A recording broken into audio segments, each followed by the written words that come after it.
There is a self-regulation strategy in psychology called implementation intentions. The basic idea for this is actually quite simple. Instead of saying, I just want to do this, or I need to do this, I want you to create an if-then plan. Meaning, if a situation happens, then I will take this specific action. And the research on implementation intentions, it's actually found to be incredibly effective. These type of specific if-then plans, what they do is they actually improve that goal achievement part of us that just seems to really struggle sometimes. Because what it does is it spells out in a level of specificity that we oftentimes struggle with. When, where, and how, all of those elements of what specifically you're going to do before that actual moment of your goal achievement arrives. And that matters because most people, they do not fail to follow through because they don't just not care. And it's not because they don't care enough. Oftentimes they fail because when the moment arrives, it's like a train saying, choo choo, I am here. And the plan that they have not actually detailed out, it's way too vague for when that stressed nervous system receives that moment, and that nervous system, it fails to execute. So what happens is I want to change. Those sentiments are said, but it's not a plan. I want to be healthier. What is it? Well, it's a want, not a plan. I want to just communicate better with my partner. Do you hear the plan in that? There is no plan. It's just a want, a desire. This fictitious thing that until we actually create a plan doesn't actually lend itself to follow through.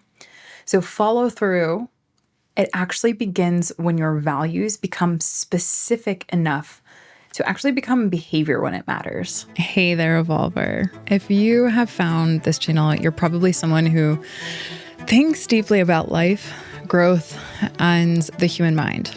My name is Amelia, and this is a channel where we explore the psychology, neuroscience, and lived experience of what it actually means to evolve as a human being. In my work with individuals, couples, and leaders, this is one of the most common frustrations that I hear. People will say, Amelia, I know what I need to do. I know what actually matters here. I know the pattern. I understand the boundary. I understand that nervous system piece that you keep tugging in on. And yet I still don't follow through. And usually when that happens, what I see is they end up turning that into identity shame. When I hear that, it will sound like something, I'm just inconsistent. Amelia, I'm just too lazy. I'm completely undisciplined. Or I can't trust myself. I really feel like I can't trust myself, Amelia. But if we were to slow down those moments for them, their follow through or lack thereof is really not a character problem. But yet these identities are just being slung out and as if it's completely the end all be all. From my perspective, it is entirely a systems design problem.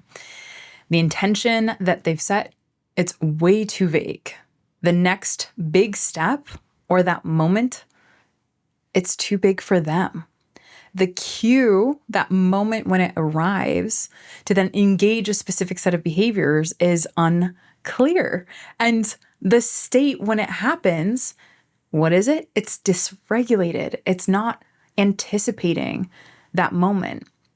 And so the last element of that, in my opinion, we don't talk about enough, is that the environment is not supporting the behavior that we deeply want and that, honestly, we deeply crave. So the work really becomes less about forcing yourself into these behaviors and honestly way more about designing the next aligned, keyword aligned action. So clearly that literally your system can actually do it. And I am talking, yes, the nervous system. And this is where we talk about the last video. We talked about values as being an internal compass. And ultimately, when we think about that, the values that we have as an internal compass pointing us in the right direction, what do? Well, they help us decide. They make decisions for us, even before we might even have to think.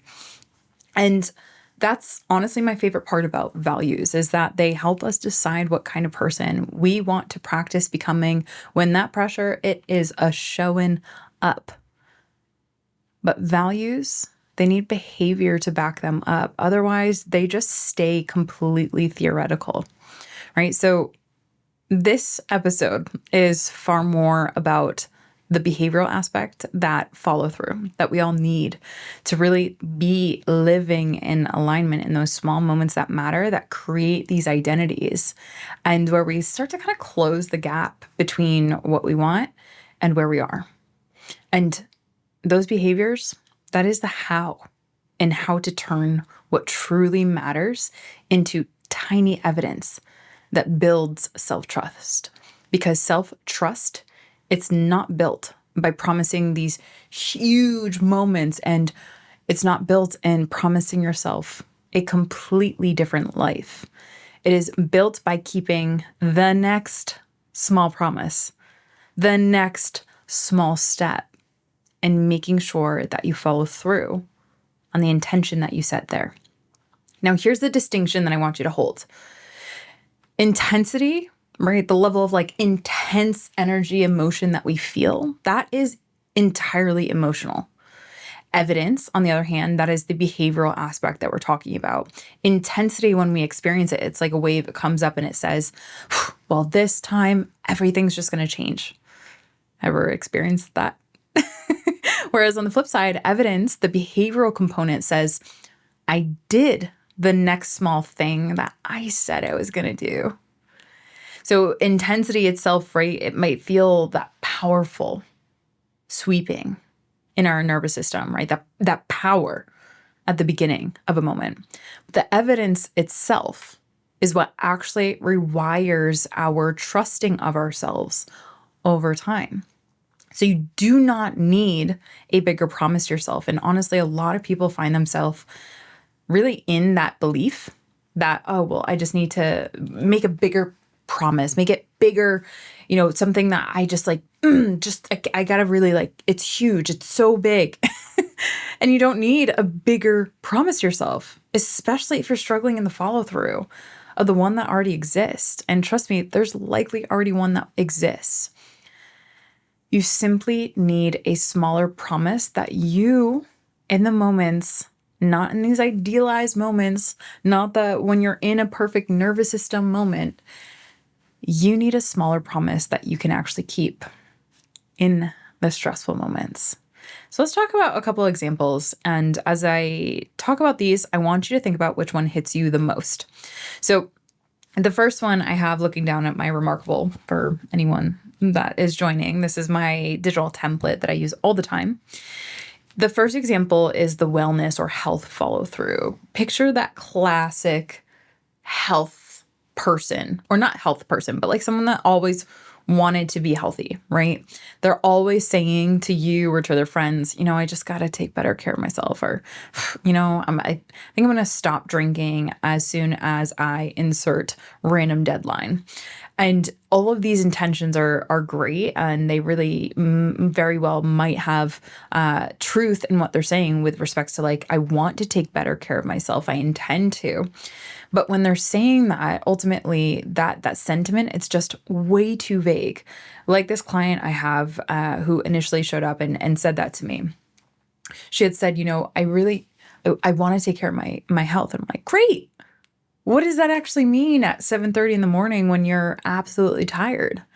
Does that mean, you go ahead and start scrolling, or does that mean you start yourself out of bed and you make sure you say to yourself, feet on the ground, and that's what pulls you out of bed? What does it mean after a long, arduous day when all you want to do is snuggle up on that couch? What does it mean when your entire schedule is full and you feel like you have nothing left in that tank of yours? She goes, well, I haven't really thought about that.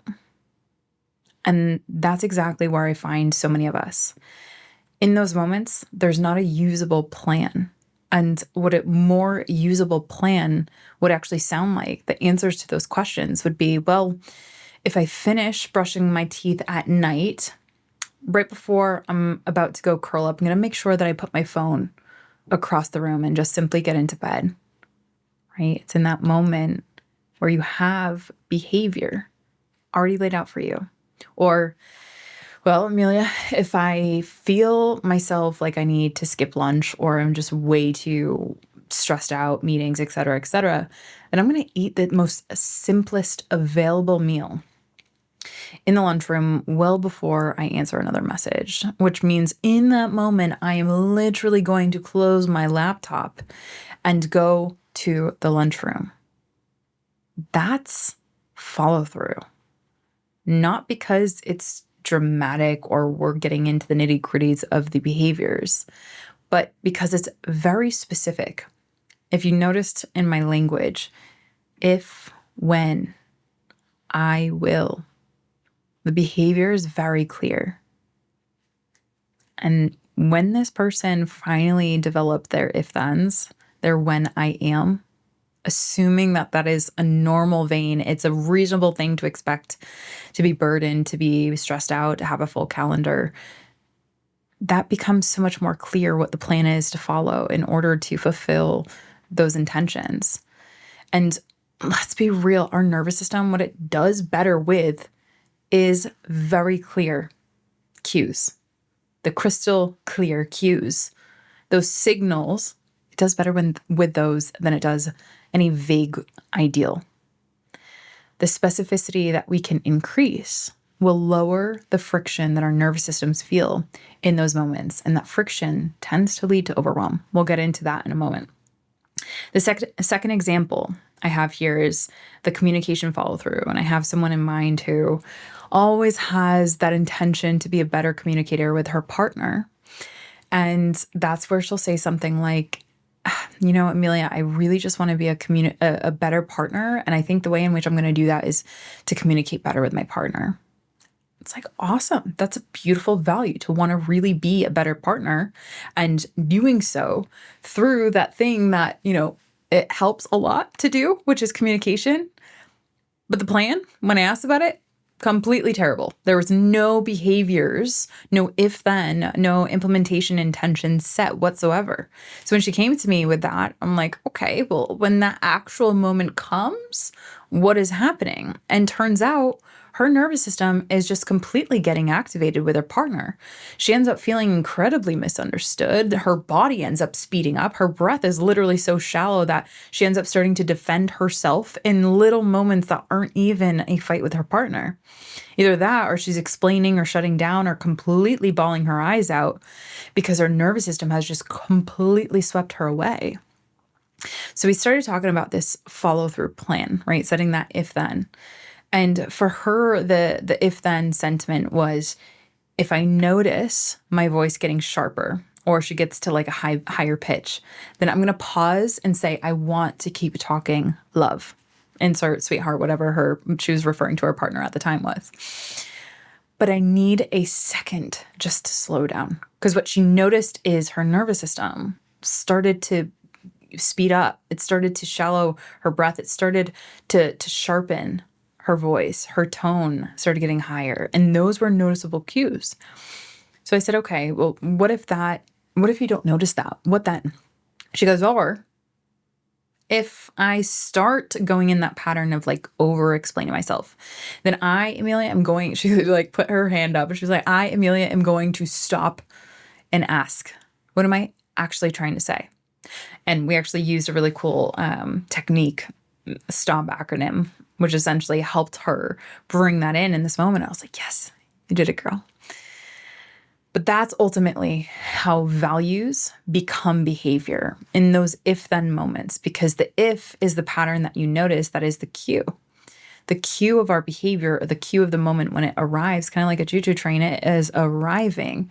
And either you are getting on the train, in other words, you are moving that behavior in alignment with where you want that train to go, or your behavior just completely is not following through and it's completely breaking the intention, the value, or the promise that you're making to yourself.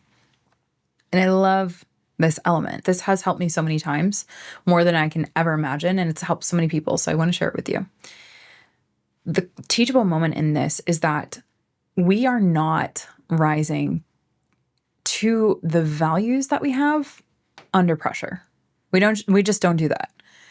We instead, as human beings, actually fall down to the level of clarity that we have in the plan that has been practiced. So those two examples, the plan that they are practicing is what their nervous system will go to in the times of stress and burnout. But it's going to be messy action up until then, right? So again, we are not rising to the level of our values under pressure. We instead fall vehemently, brutally to the level of clarity of the plan that we're practicing. And that's why these if-thens are so powerful, because it lays out the plan right in front of you. What to do when. And this is where example number 3 comes in. So I actually have myself down as the example, full disclosure. And this is where the leadership follow through that I had been working on a couple of years ago.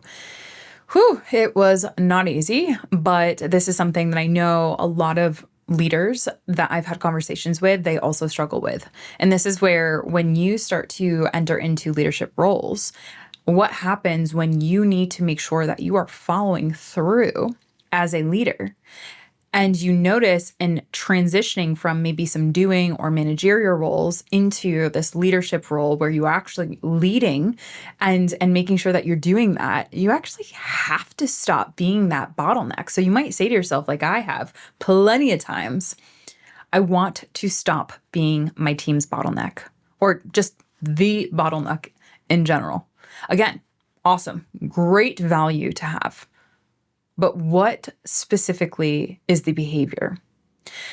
So for me, the clearer plan was, in fact, if someone on my team or someone in general that's maybe not on my team, but a strategic partner or someone who wants to do, work or creative work with me, and let's say they bring me a problem, what am I going to do? Well, in those moments when the problem is brought to me, I'm going to ask for 2 possible solutions before leaping in and giving direction. Or just entirely, this was absolutely something that I struggled with, just taking that problem on and completely solving it. I am a recovering problem solver. I love forever to solve problems. However, if you're in that position where you're always as a leader being brought problems, or let's say you have a family and you are always that person who has the best creative solutions, or maybe you're a part of a team where you are just the creative thinker. And so people are bringing you the challenges or the problems.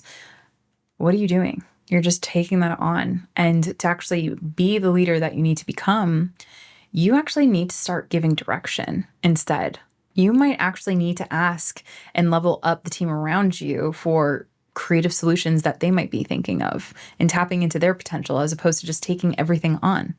Or another if-then example is if, personal experience, check, if I get an after hours message that is not urgent, it doesn't have a deadline, and it doesn't have, for me and my team, 2 red exclamation points that say, this is so important, then I'm going to wait until my next admin or back office block to respond.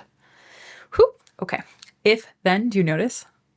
Or the other thing you could do, which I've heard other leaders really experience and lay out in their kind of intentional plan to try to start practicing these things. If I notice myself wanting to rescue that task or that project or that deadline or whatever slippery slope you as the leader can see, then I'm going to actually ask, who owns the next step? Whoop. That is not just productivity, my friends. That is self-leadership in action, and you can see it all over. And if you're in that position, you can quite literally feel how different that is on your nervous system. So ultimately, what I want to make sure that we are all absorbing through this is that the follow through in the behavior that we're doing and we're trying to have our values represent is so much easier when the environment knows what to do before your emotions take over. In other words, we are setting up the system, the environment, the things that support our nervous system to actually conduct that behavior as that train arrives. So let's talk about it from a nervous system, because from a nervous system perspective, this ultimately makes so much sense. When you're regulated, you're calm, everything's good, you're not overburdened, everything's just going cool and cool as a cucumber. It's so easy to imagine the best version of yourself, the one who follows through. Right? And honestly, we tend to do that. And I'm not going to get into the cognitive biases of why that is right now in this video. But when you are ultimately stressed and you're visioning, yourself completely stressed, burnt out, tired, maybe even activated, who knows, maybe even ashamed and or overwhelmed, your brain looks completely different.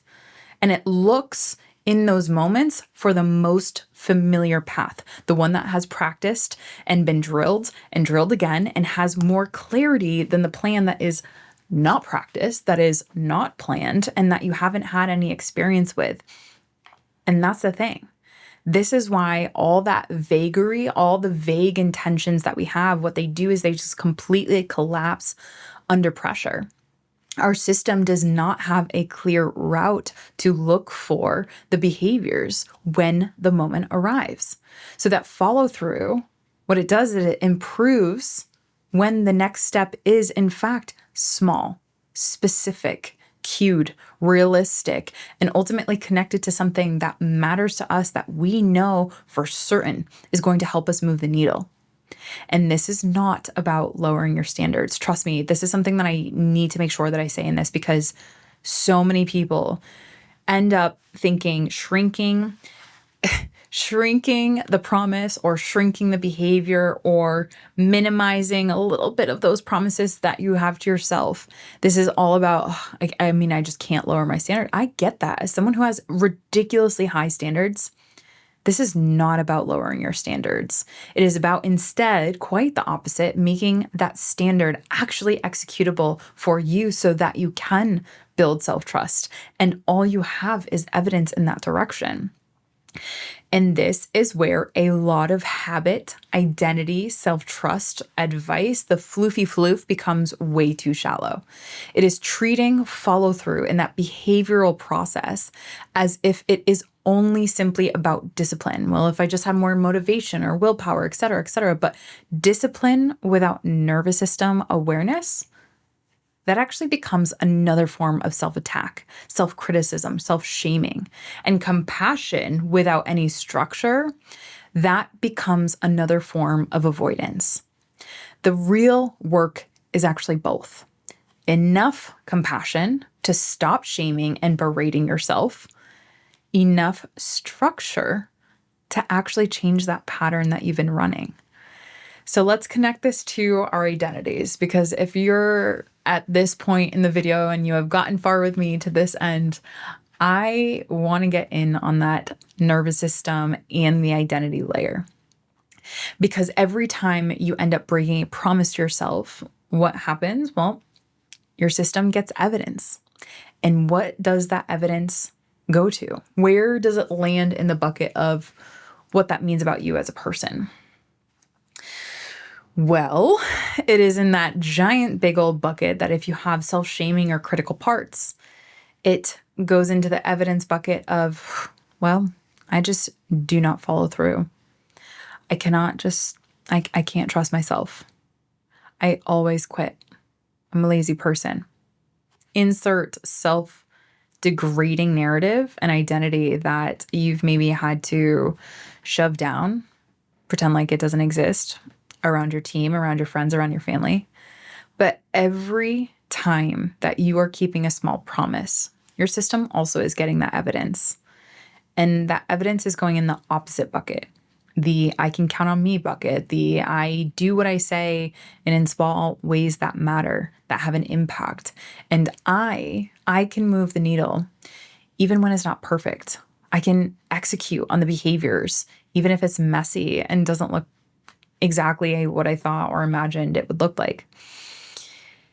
And that is how our identity starts to change, not just through this one huge transformation, but ultimately through repeated, keyword repeated evidence, to where this bucket has way more evidence than this bucket. The bucket that helps you create a new identity. So if we were to break this down and you were to take this away with you and you were to say, okay, Amelia, I'm understanding that now more than ever, follow through, commitment, tiny shreds of evidence are way more important on a nervous system and an identity level than I could have ever maybe thought of to this point. And maybe there's a part of me that I'm sensing is a little resistance to this whole thing. Trust me, I see you and I understand that the ego's right there to protect us all. And if I say, break things down to small little tiny bits, there's probably an ego that will get probably pissed off because there's a meaning that's being created by a part of you that's saying, well, I'm just not enough to do that grand gesture. Or maybe I'm not capable of it. Let's be mindful of those narratives as I break down these 3 steps that I want you trying out tonight. So let's build a simple way to build that follow through, to have it be routine, to make it a practice for you. So I put down mini here because I absolutely adore mini things. Always have, always will. And this is where the first step is shrinking the promise itself. If the promise requires a completely different version of you, your life, et cetera, the process that you're doing, it is probably too big. So what we want to do is we want to make that a little bit smaller, even by 1%. That's going to make a huge shift in your nervous system. Not, I'm going to change my whole routine, which I find a lot of people end up being very guilty of. But instead, I will take 1 breath before responding. Not, I'm never going to overfunction again, and I'm just going to make sure that I never go near that. But instead, I will ask 1 ownership question before going into rescuer mode. For me, it was the breathing before I respond. That went so far for me. And honestly, it helped my brain reshift on the breath, which then got me back into the practice path. So for you, step number 1, what's the promise and what are you going to shrink? Step number 2, let's attach that promise to an actual cue.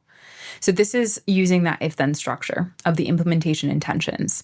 If this happens, I often am writing down with my clients, if X, then Y. And if you need variables, go ahead and fill X and Y in with whatever your experience of choice is. But if this happens, then I will do this. Right there. Hard stop and ensure that that happens. So for example, if I notice my shoulders are tense, then I will exhale slowly to a count of 10. If you can do an if-then that rhymes, that I found has been really helpful. Another example, if I feel the urge to say yes immediately because I've just been a yes woman, I've been a yes man my whole life, then instead I'm going to say, let me check and get back to you. This is one I use all the time, still use to this day.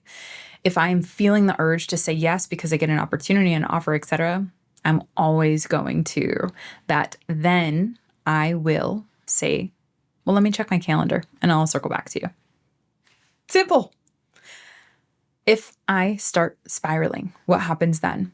Well, then I'm going to write down that actual question that I need answered, right? If then. Simple as that. So to this, what is your if then? Step number 3 is tracking the evidence, not perfection. At the end of the day, I want you to ask yourself, what promise did I keep? Not did I change everything and did I do it well?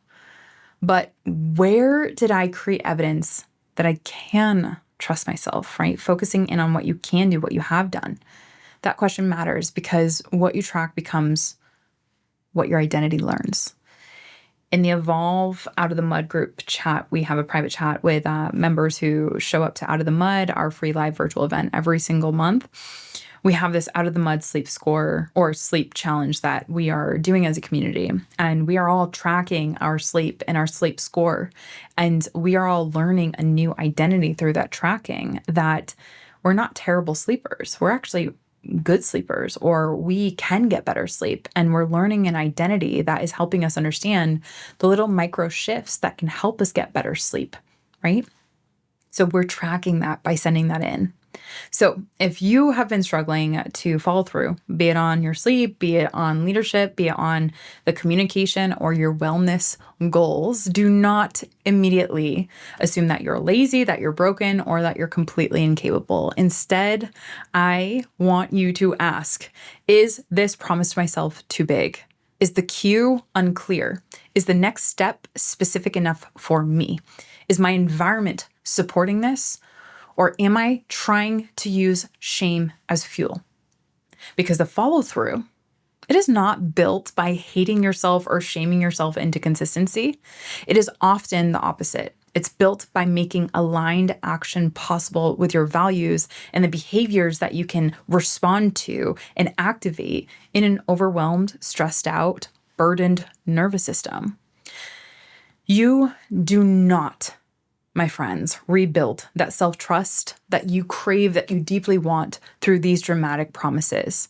So often do I hear people telling themselves and selling themselves on that lie. We actually rebuild self-trust through itty-bitty, tiny bits of evidence that are stacked over time. And that looks like one clear cue. That looks like one small action. And that looks like one kept promise again and again. Not perfect, messy, but very true, and a kept promise to yourself.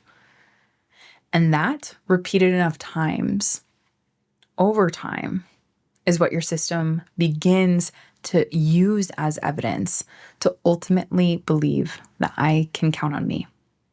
And that is what I hope today in this episode, you are starting to implement a little bit more strategies, a process to help you count on you. And if you want to dig a little bit deeper, you want to actually go a little bit further in the specific practical application in your world, join me and other evolvers at EVE Reflections, where we will dig into this together as a community, where you're not alone and where you are working on this with other evolvers.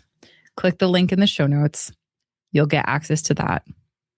And I'm excited to continue this work together as we evolve together. Take care, everyone. Until next time, keep evolving.